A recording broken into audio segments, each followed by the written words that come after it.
Hello बच्चों, मेरा नाम है मोहित और आपका स्वागत है हमारे यूट्यूब चैनल हिस्ट्री चैंपियन में। तो जैसा कि आप जानते हो, आपका जो पेपर होने वाला है एमजीएससी का, उससे संबंधित आपके सामने जो यूनिट आप फोर्थ के बारे में अपन पढ़ाई करेंगे। तो चैनल को सब्सक्राइब कर देना, वीडियो को लाइक जरूर से कर देना। अगला वाला टॉपिक है अर्थशास्त्र के पत्र किसे कहते हैं और ये किसके द्वारा और किसे लिखा जाता है। उदाहरण स्वरूप आपको एक अर्थशास्त्र के पत्र लिखना है। तो अब अर्थशास्त्र के पत्र किसे कहा जाता है और ये किसके द्वारा लिखा जाता है, और उदाहरण स्वरूप आपको क्या करना है, एक अर्थशास्त्र के पत्र को लिखना है। तो चलो शुरू करते हैं अपन इस वीडियो को। अर्थशास्त्र के पत्र के बारे में आज अपन कंप्लीट पढ़ लेंगे आपके सामने। अगर आप और कोई विद्यार्थी हो और कोई यूनिवर्सिटी के, तो भी अभी आपके लिए बहुत ज़्यादा इंपॉर्टेंट होने वाला है वाला वीडियो। अर्थशास्त्र के पत्र की बात करें तो ये एक विशेष प्रकार का सरकारी पत्र होता है जिसमें किसी अधिकारी द्वारा व्यक्तिगत स्तर पर लेकिन अपने पद की गरिमा बनाए रखने हेतु किसी दूसरे अधिकारी को किसी विशेष कार्य की तत्काल जानकारी लेने के लिए प्रयोग किया जाता है। मतलब एक सबसे पहले आपको समझना वाली बात इसमें यही है कि ये एक प्रकार का सरकारी पत्र होता है। किस प्रकार का पत्र होता है? सरकारी पत्र होता है। समझ में आ गया आपके सामने? जिसमें क्या करता है वो व्यक्ति, जैसे आपके जो कॉलेज है, कॉलेज के जो कॉलेज मतलब यूनिवर्सिटी के जो आपके सामने जो कुलपति होते हैं, आजकल कुलगुरु बना दिया गया है, उनके द्वारा कोई नोटिस डाला गया सभी कॉलेज के, किनको, जो कॉलेज वालों को। तो वो क्या है भाई, जो आपके सामने कुलगुरु वो भी एक सरकारी अधिकारी है, और आपके सामने जितने भी सरकारी कॉलेज हैं, प्राइवेट कॉलेज हैं, उन पे जो जिस भी पद पे काम करते हैं वो भी अधिकारी हैं। तो सरकारी कॉलेज वालों को डाला, ऐसे समझ लो। तो सरकारी कॉलेज के प्रिंसिपल है वो भी सरकारी अधिकारी हैं। तो एक अधिकारी दूसरे अधिकारी को क्या कर रहा है, अपने जो पद के बारे में, कोई विशेष कार्य निर्णय के बारे में जानकारी देने के लिए पत्र लिखता है। जैसे उन्होंने लिखा कि भाई आपको अपने कॉलेज में जितने भी विद्यार्थी हैं उनकी अटेंडेंस को सुचारू रूप से जारी रखना है। आपको 40% की, जो आपके सामने जो कितने की है क्राइटेरिया से, 80% की जो अटेंडेंस रेट है उसको बनाए रखना है। समझ में आ गया इसके हिसाब से? तो इस प्रकार के जो भी सरकारी कर्मचारियों के द्वारा जानकारी दी जाती है एक दूसरे को, उसी को अर्थशास्त्र के पत्र के नाम से जाना जाता है। काफ़ी बार किसके लिए, कि भाई ध्यान आकर्षित करने के लिए, कि उन्होंने ध्यान आकर्षित किया कि भाई अटेंडेंस को ध्यान रखिए, कॉलेज में जो अदर कोकुलर एक्टिविटीज़ होती हैं, खेलकूद प्रतियोगिताएं होती हैं, उनको भी सुचारू रूप से आपको करवानी है। समझ में आ गया? या काफ़ी बार कोई भी निर्णय होता है उसको आपको शीघ्र करवाने के लिए भी किया जाता है। जैसे उन्होंने कर दिया कि भाई प्रैक्टिकल वगैरह है उसको आपको 1 सप्ताह में क्या करवाना है, पूरे करवाने हैं। इस प्रकार के जो पत्र लिखे जाते हैं उसको अर्थशास्त्र के पत्र के नाम से जाना जाता है। इसमें औपचारिक पत्र की औपचारिकता थोड़ी कम होती है, लेकिन अनौपचारिकता नहीं होती है। हाँ, ये पत्र होता है ना, जो औपचारिक पत्र होते हैं उसकी तरह एकदम औपचारिक नहीं होता है, लेकिन अनौपचारिक तो बिल्कुल भी नहीं होता। मतलब इस अनौपचारिक पत्र कौन से होते हैं, जो अपने दोस्त को लिख दिया, अपने रिश्तेदार को लिख दिया, उसको अनौपचारिक पत्र बोला जाता है। तो उस प्रकार के पत्र तो ये नहीं होते हैं, लेकिन औपचारिक पत्र इसकी पूरी तरीके से होते हैं। समझ में आ गया आपके सामने? औपचारिकता हो सकता है थोड़ी कम हो, है ना, लेकिन अनौपचारिक नहीं होगा, बिल्कुल एकदम औपचारिक पत्र की तरह लिखा जाएगा। ये किसके द्वारा लिखा जाता है? तो आपको मैंने बता दिया, एक सरकारी अधिकारी है वो दूसरे सरकारी अधिकारी को लिखेगा। क्या तो भाई समान विभाग हो गया, समझ में आ गया, या विभिन्न विभाग को भी काफ़ी बार लिख दिया जाता है, जिसमें प्रिय महोदय जैसे संबोधना का प्रयोग होता है। और उसमें किस प्रकार के जो शब्द उनका प्रयोग होगा, प्रिय या प्रिय महोदय जैसे शब्दों का प्रयोग होगा। और अंत में आपको आपका सद्भावी भावदीय के स्थान पर शुभ चिंतक या शुभेच्छु जैसे शब्दों का प्रयोग किया जाता है। ये पत्र प्राय गोपनीय होते हैं और सीधे व्यक्ति के नाम पर भेजे जाते हैं। और काफ़ी बार ये पत्र गोपनीय भी होते हैं। जैसे काफ़ी बार कोई सरकारी फाइल वगैरह निकालनी पड़ती है ना, उस प्रकार के पत्रों को निकालने के लिए गोपनीय पत्रों के नाम से जाना जाता है।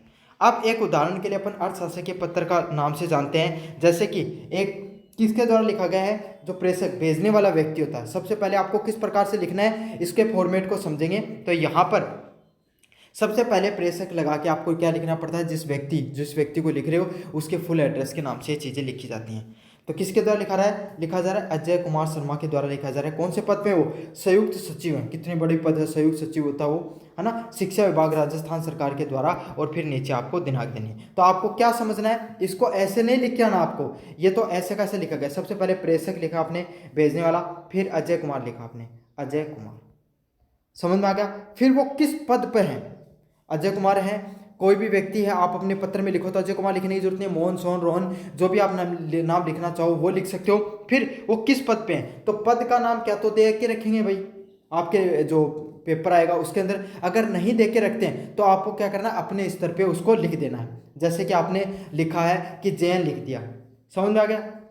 किसके, फिर विभाग का नाम लिखना है। अब जेएन किस में होता है, जलदाय विभाग में होता है, समझ में आ गया, जलदाय विभाग में। और फिर नीचे आपको दिनांक कहाँ पे, और फिर उनकी जो कहाँ पर कहाँ पर लगे हुए हैं, तो बीकानेर में लिख सकते हो, जोधपुर में लिख सकते हो, हनुमानगढ़ में से लिख सकते हो, कहीं से भी लिख सकते हो। और लास्ट में आपको दिनांक देनी है, जिस दिनांक पे वो हैं, 27 सितंबर 2025 से वो आपको हैं, जिस दिनांक को आप क्या कर रहे हो, पत्र लिख रहे हो, उस दिनांक की आपको डेट देनी है। जैसे 29 तारीख का पेपर है तो 29 तारीख की आपको दिनांक दे देनी है। समझ में आ गया आपके सामने।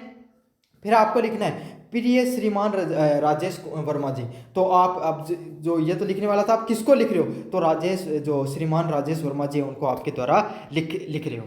समझ में आ गया। तो फिर लिखने वाले का आपको नाम लिखना है।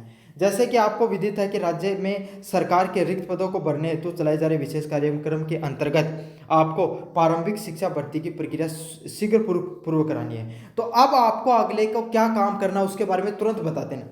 समझ में आया कि अब इसमें क्या बताया जा रहा है भाई, किसके लिए लिखने पत्र, कि जो शिक्षकों की जो पदों की, रिक्त पदों की जो भर्ती है ना, उसका जो अभियान चलाया जा रहा है कि भाई अब जल्दी से जल्दी जो सरकारी पदों पर जो पद खाली पड़े हैं उनको पूर्ण रूप से भर दिया जाए। इस प्रकार का जो कार्यक्रम चलाया जा रहा है, उस अभियान को क्या करना है, आपको उस जो भर्ती प्रक्रिया है उसको जल्द से जल्द शुरू करना है।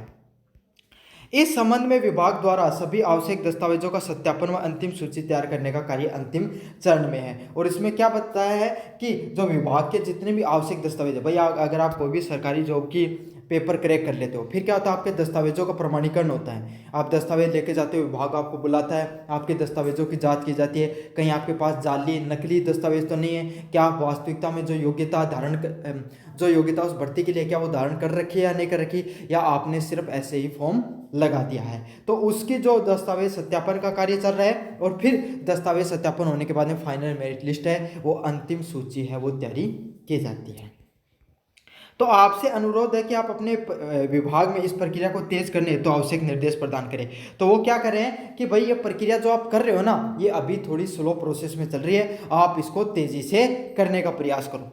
पहले मैं समझा रहा हूँ, फिर आपको बताऊंगा कि आपको लिखना भी कैसे है, ताकि 15 अक्टूबर 2025 तक अंतिम सूची प्रकाशित की जा सके। और ये राज्य सरकार की प्रथम प्राथमिकता है। तो इसमें क्या बताया गया है, इसमें ये बताया गया है कि आप इस प्रक्रिया को तेजी से करो, ताकि 15 अक्टूबर 2025 तक जो अंतिम चयनित जो लोग हैं उनको क्या की जा सके, 15 अक्टूबर तक उनको जो फाइनल मेरिट लिस्ट है वो उनकी जारी की जा सके, अंतिम सूची वो जारी की जा सके। और इसमें क्या है, जो राजस्थान सरकार है, जो भी सरकार, राजस्थान हो, यूपी बोर्ड हो, कहीं से भी देख रहे हो आप, तो राजस्थान सरकार या और कोई राज्य सरकार है, वो इस पे सबसे ज़्यादा इसमें ध्यान है कि जितने भी जो प्रक्रिया चल रही है शिक्षा भर्ती से संबंधित, उसको जल्द से जल्द पूर्ण किया जा सके।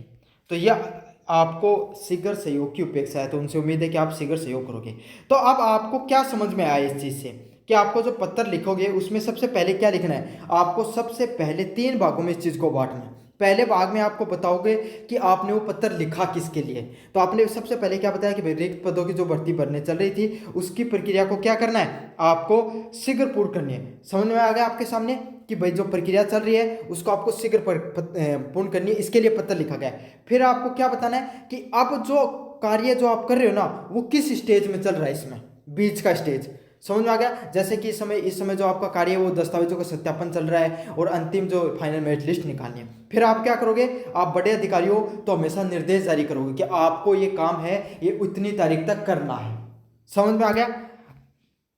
और फिर लास्ट में क्या करोगे, आपको जो शीघ्र सहयोग की अपेक्षा है। ऐसे समझ में नहीं आए तो कॉलेज वाले से उदाहरण से बता दूं, आपने क्या किया, जो कुलगुरु उनके द्वारा सारे जो प्रिंसिपल सरों को बताया गया कि आपको क्या करना है, ये जो पत्र है वो किसके लिए लिखा गया है, मान लो कि जो प्रैक्टिकल हैं उनको करवाया जाए जल्द से जल्द। फिर आप क्या लिखोगे नीचे की तरफ कि जो प्रैक्टिकल वगैरह हैं उनके इस समय क्या हो गए हैं, जो काफ़ी जो विषय के जो प्रैक्टिकल वो हो चुके हैं, काफ़ी विषयों के बचे हुए हैं, तो आपसे अनुरोध है कि आप जल्द से जल्द पूर्ति करें, है ना, ताकि हम बच्चों का जल्द से जल्द क्या कर सकें, आपके सामने रिजल्ट जारी कर सकें।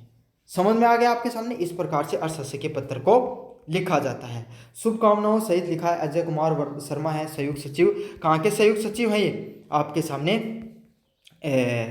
जो अजय कुमार शर्मा को ये पद लिखा गया, शिक्षा विभाग के संयुक्त सचिव हैं। समझ में आ गया।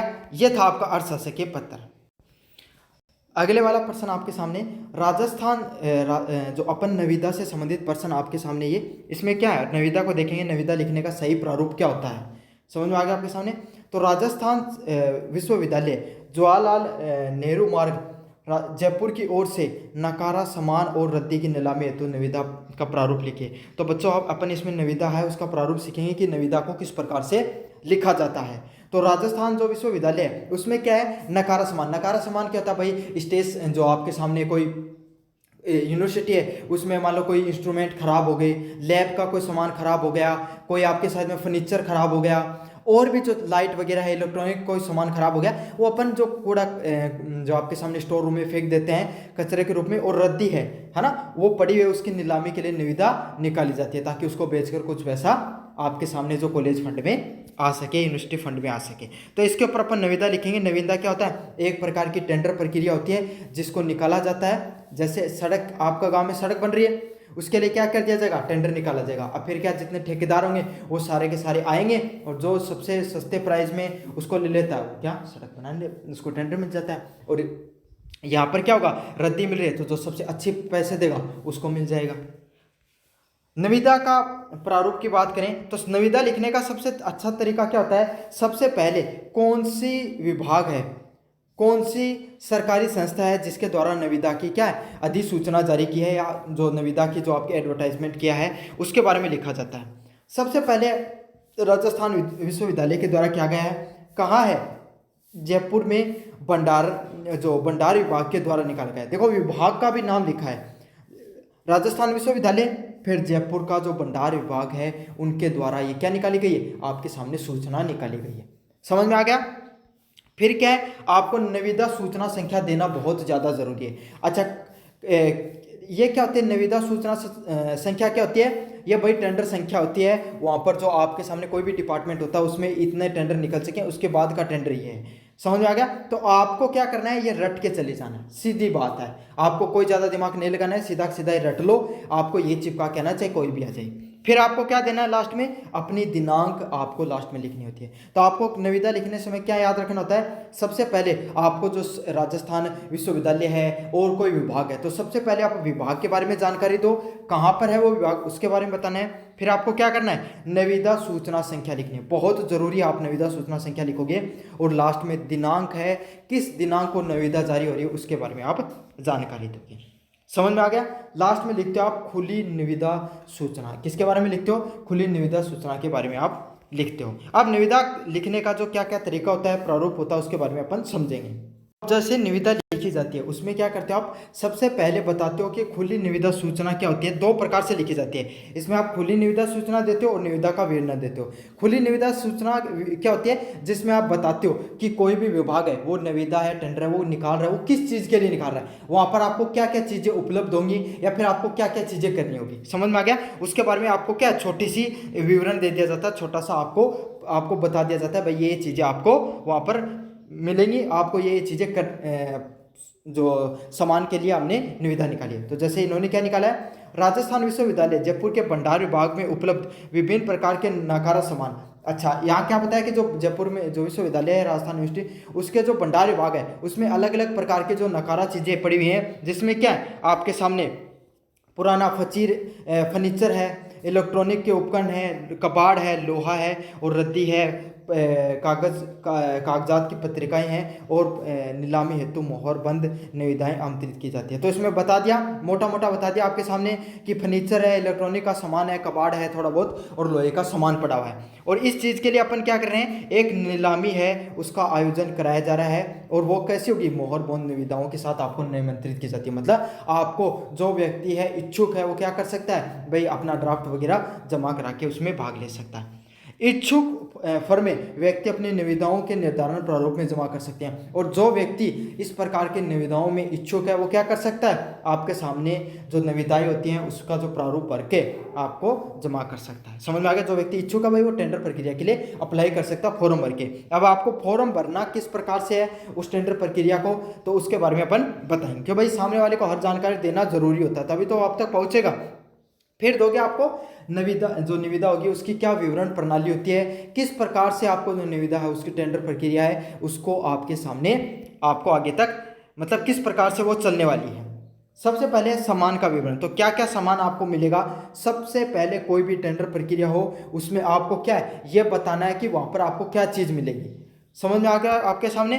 तो क्या है, नकारा फर्नीचर मिलेगा, अनुपयोगी इलेक्ट्रॉनिक वस्तुएं, कबाड़, लोहा, प्लास्टिक की अनुपस्थित चीज़ें, पुरानी फाइलें, रद्दी कागज पत्रिकाएं, वो सब चीज़ें मिलेंगी। समझ में आ गया आपके सामने। सबसे पहले ये बताओ भाई किस किस सामान है, सामान का विवरण क्या आपको ये वस्तुएं वहाँ पर मिलने वाली हैं। समझ में आ गया। फिर आप क्या बताओगे कि भाई निविदा फॉर्म प्राप्त करने की तिथि, तो आप कब तक प्राप्त कर सकते हो। डिपार्टमेंट से जाओ और वहाँ पर विभाग से कब तक वो फॉर्म आपको मिलेगा, तो कब तक मिलेगा, 27 सितंबर से लेकर 10 अक्टूबर तक आपको क्या मिल सकता है, आपको वो फॉर्म मिलेगा। तो शुरुआती दिनांक कौन सी है, 27 सितंबर, और 10 अक्टूबर आपके सामने लास्ट डेट है।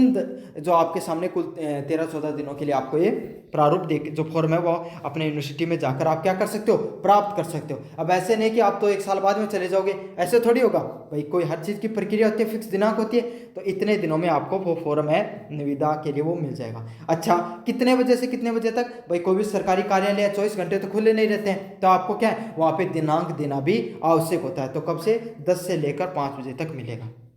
अगला है निविदा फॉर्म का मूल्य। तो निविदा फॉर्म होता है उसका मूल्य कितना रुपये होता है, 500 रुपये नगद। आपको क्या करना है, 500 रुपये वहाँ पर देने होंगे सामने वाले व्यक्ति को फॉर्म प्राप्त करने के लिए। डिमांड ड्राफ्ट द्वारा आपको जो नियंत्रण राजस्थान विश्वविद्यालय जयपुर के पक्ष में दे करने होंगे। तो फॉर्म का मूल्य कितना है, 500 रुपये भैया जी आपको फॉर्म जमा कराने के लिए देने होंगे। फिर क्या है, निविदा जमा कराने की अंतिम तिथि व समय। तो अगर आप कोई भी फॉर्म जमा करवा रहे हो, निविदा जमा करा रहे हो, उसकी अंतिम तिथि कब तक होगी। अब आपने प्राप्त तो कर लिया फॉर्म, लेकिन ऐसे नहीं कि भाई उसको जमा ही नहीं करा रहे हो, जमा करने की भी कोई अंतिम तिथि होती है। तो कब होगी, 15 अक्टूबर 2025 को तक आप 3 बजे तक जमा करा सकते हो। मतलब जो फॉर्म है 15 अक्टूबर के 3 बजे तक अगर आपको जमा करवा दोगे तो आपका फॉर्म है वो स्वीकार कर लिया जाएगा। समझ में आ गया आपके सामने। अगर 3 बजे तक आप फॉर्म को जमा करवा देते हो तो वो आपको जो फॉर्म है उसको स्वीकार कर लिया जाएगा। वो अंतिम दिनांक है, अंतिम समय भी है। निविदा खोलने की तिथि, फिर क्या, जो निविदा को खोला जाएगा वो कब खोला जाएगा, 15 अक्टूबर 2025 को 4 बजे भंडारण विभाग के कार्यालय में। फिर जितने फॉर्म आ जाएंगे उनको खोलने का, उनको जांच पड़ताल करने का समय होता है 15 अक्टूबर 2025 को 4 बजे तक। उन 4 बजे वो फिक्स उनको खोल दिया जाएगा और कहाँ पर, भंडार विभाग के कार्यालय में खोला जाएगा। धरोहर की जो राशि है ईएमडी, इसमें क्या मिलेगा, क्या आपको देना होगा, ये सारी चीज़ें आपको निविदा में लिखनी होती हैं, सारी की सारी चीज़ें अच्छे से याद कर लो इनको। 5,000 रुपये मात्र, तो आपको जो 5,000 रुपये देने होंगे। डिमांड ड्राफ्ट के माध्यम से वित्त नियंत्रण जो राजस्थान विश्वविद्यालय जयपुर के पक्ष में दे होगा। सफल बोलीदाता की धरोहर राशि समायोजित की जाएगी तथा असफल बोलीदाताओं को वापस कर दी जाएगी। मतलब ये धरोहर राशि क्या होती है भाई, कोई आपको पहले जमा कर ली जाती है ना कुछ राशि भाई, जो इसलिए क्या होता है कि जो सीरियस लोग होते हैं ना वही आते हैं आपके साथ, आपके पास। समझ, ऐसे नहीं कि हर कोई फॉर्म लेके चला गया और उसको कोई मतलब है नहीं। तो इसलिए क्या है, ये जो 5,000 रुपये वो राजस्थान विश्वविद्यालय के द्वारा क्या अपने पास रख लिए जाएंगे। जमानत राशि जिसको बोली जाती है ना, अगर चुनाव होते हैं तब भी देते हैं तो जमानत राशि के रूप में उसको जाना जाता है। तो वो रख ली जाएगी और क्या होगा, जैसे जैसे बोली लग जाएगी तो जो व्यक्ति है जो बोली में आपके सामने सफल हो जाएगा उससे तो वो ले लिए जाएंगे 5,000 रुपये, और जो असफल होंगे उनको वापस दे दिया जाएगा। समझ में आ गया आपके सामने। पहले जो शराब के ठेके छूटते थे उसमें भी तो ऐसे ही होता था, फॉर्म भर दिए जाते थे, उसमें 20-30 हज़ार रुपये जितने लगते थे उसके फॉर्म भरने के ले लेते थे वो। और फिर क्या करते थे, आपके सामने आपको 20-30 हज़ार रुपये आपने फॉर्म भर दिया, जो व्यक्ति जीत जाता था उसके तो 30 हज़ार रुपये रख लिए जाते थे, और जो व्यक्ति हार जाते थे उनको वापस लौटा दिए जाते थे। तो यही सरकारी प्रक्रिया होती है सरकारी टेंडर जीतने की। निरीक्षण की बात करें, नकारा सामान का जो निरीक्षण किसी भी कार्य दिवस 27 सितंबर 2025 से लेकर 14 अक्टूबर 2025 तक आपके सामने 11 बजे से लेकर 2 बजे तक भंडार विभाग में किया जा सकता है। तो अगर आप निरीक्षण करना चाहो कि भाई सामान है क्या वो मेरे लायक है नहीं है, या फिर मैं इस टेंडर प्रक्रिया में अगर हिस्सा लेना चाहूँ तो क्या वो मेरे लिए फायदेमंद होगा या नहीं होगा। भाई कोई भी व्यक्ति कोई सामान खरीदता है तो अपने फायदे के लिए देखता है, भाई ऐसे थोड़ी है कि वो सामने वाला व्यक्ति है कि उसने कोई अपना भंडारा चला रखा है, ऐसा तो होता नहीं है। तो वह कोई भी व्यक्ति अपने फायदे के लिए कार्य कर रहा है। तो अगर आप सामान का निरीक्षण करना चाहो तो कब से कब तक कर सकते हो, 27 सितंबर 2025 से लेकर 14 अक्टूबर तक कर सकते हो। समय रहेगा 11 बजे से 2 बजे के बीच में आप जाओ और जाकर वहाँ पे अपना निरीक्षण कर सकते हो। नियम व शर्तों की बात करें, विश्वविद्यालय प्रशासन द्वारा बिना कोई कारण बताए किसी भी निविदा को स्वीकार या अस्वीकार करने का अधिकार सुरक्षित रखता है। अब क्या विश्वविद्यालय प्रशासन की क्या है, इसमें एक अधिकार उनको दिया जाता है, ये आपको भी लिखना होती है, इंपॉर्टेंट लाइन है कि आप क्या कर सकते हो, कोई भी निविदा है, कोई भी आपके पास फॉर्म आया, अगर राजस्थान विश्वविद्यालय को लगा कि उसे ये उनके लिए पक्ष में नहीं है तो उसको कैंसिल भी किया जा सकता है, उसको स्वीकार भी कर दिया जाता है। राजस्थान विश्वविद्यालय के हाथ में ये चीज़। विस्तृत नियम व शर्तें हैं वो आपको निविदा फॉर्म में उपलब्ध होंगे, और बाकी की अगर कोई शर्तें हैं वो आपके सामने कहाँ पर मिलेंगी, जो निविदा का फॉर्म है उसमें उपलब्ध हो जाएंगी। तो आप अधिक जानकारी के लिए क्या कर सकते हो, भंडार विभाग राजस्थान विश्वविद्यालय में संपर्क कर सकते हो। और लास्ट में फिर वही का वही आपके सामने पूरा का पूरा हस्ताक्षर करना है जिस अधिकारी का, और नीचे आपने विभाग का नाम लिख देना। तो इस प्रकार से निविदा लिखी जाती है। सबसे पहले आप लिखते हो किस विभाग के द्वारा निविदा निकाली गई है, वो आपके सामने ऊपर लिखा होगा। फिर आपको निविदा की जो संख्या होती है वो लिखनी होती है, दिनांक लिखनी होती है, और फिर आपको खुली निविदा सूचना के बारे में बताना होता है कि भाई खुली निविदा सूचना डाल रहा हूँ मैं, है ना। उसमें आप बताते हो कि भाई आपको जो क्या क्या करना है, किस लिए ये टेंडर निकाला गया, उसके बारे में मोटा मोटा आप बता रहे हो। फिर आपको निविदा का वर्णन कि भाई अगर निविदा लोगे तो आपको किस किस तरीके से आपको क्या क्या करना है, समझ में आ गया। जैसे कौन सा सामान है वो होगा आपके सामने, फॉर्म कहाँ से प्राप्त करना है आपको, है ना, फॉर्म का मूल्य कितना होगा, निविदा जमा कब से कब तक आप जमा कर सकते हो, अंतिम दिनांक कैसी होगी, निविदा को खोलने के समय किस समय जो निविदा है उसको खोला जाएगा, किस समय आपको नीलामी की जाएगी, है ना। धरोहर राशि, भाई कितने रुपए आपको जो निविदा उसके लिए जमा करने होते हैं। भाई फॉर्म के पैसे अलग हैं लेकिन निविदा में भाग लेने के पैसे अलग हैं, समझ में आ गया। निरीक्षण अगर आप चाहो तो निरीक्षण कर सकते हो, भाई सामान है वो सही है या मेरे लिए फायदेमंद है नहीं है, उसकी दिनांक के बारे में बताना आपको, और लास्ट में नियम व शर्तों के बारे में बताना है। तो यह आपके सामने संपूर्ण जानकारी देनी है। लास्ट में आपको क्या करना है, हस्ताक्षर करने हैं, और जिस विभाग के द्वारा ये लिखा गया है उसके बारे में आपको संपूर्ण जानकारी है वो दे देनी है। तो इस प्रकार से आपके सामने जो पूरा का पूरा जो निविदा है उसको लिखा जाता है। ये पूरा का पूरा प्रारूप होता है निविदा को लिखने का।